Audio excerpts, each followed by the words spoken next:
This one I'm going to actually try and keep short. This is a program that is supposed to imitate what Hamachi does, but financially does it better. Because Hamachi pays for servers and all of that.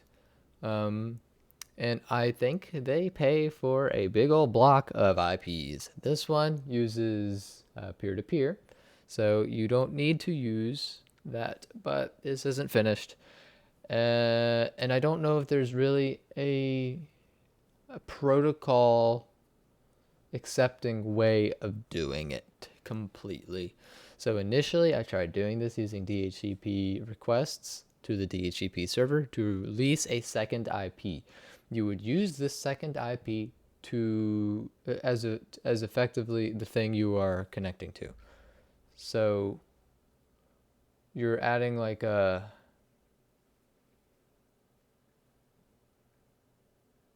so this IP would be used to create a tunnel. And when I say tunnel, I mean like a Linux tunnel, which is a type of interface. And on this interface, you can not really interface, but you can manage the traffic. So you can reroute it to wherever you want it to go. You can encrypt it on the tunnel. So that's what I was going to do. That's actually how VPNs do it, like a real Linux VPN would do it. They create a tunnel. Some of them create a tap device, which is an even lower level tunnel. I don't remember if I even actually did a tap device or not. I think I had to. But nonetheless, I initially tried to get a second IP from the DHCP server using like official DHCP protocols and following the rules. But it seems like after looking at other VPN source code and just using other VPNs as examples, they seem to just take whatever IP they feel like they want to. I was actually monitoring the network, started a VPN. They didn't have any DHCP requests. They didn't have any ARP requests. It seemed like they were just, this is my IP. If this causes issues, oh well. So if they are not doing that and I just missed something, good for them. But I was logging everything that was going in and out of my computer, and I was making sure that I was trying to find anything that looked like they might be being safe with their IP selection. That's the biggest thing that this project is about, is actually getting the IP without just getting an IP on a private network officially, not just kind of claiming one as your own. And then I think what I was gonna just decide to do, I was going to get the private IPs or like your private network. Oh shoot, subnet. Just subnet a. Dang, I forget all this terminology. The subnet. Basically the whatever this is called. IPA. This thing. Where is it? Right here. This thing. I'm forgetting what that is called. Oh my gosh. Maybe that is the subnet. Anyways, find the subnet and then not use the subnet IP, and then do an ARP so you won't collide with anything that is possibly using the DHCP, because DHCP will be on that subnet that you're connected to. And then it will do an ARP request or an ARP message, make sure nothing else is using it. If it does, it will write it to the kernel. So the kernel now is it will accept this IP, so you can it is effectively an interface. So when you send packets to this IP, it will go through the tunnel. Then the tunnel, the program, will be watching the tunnel.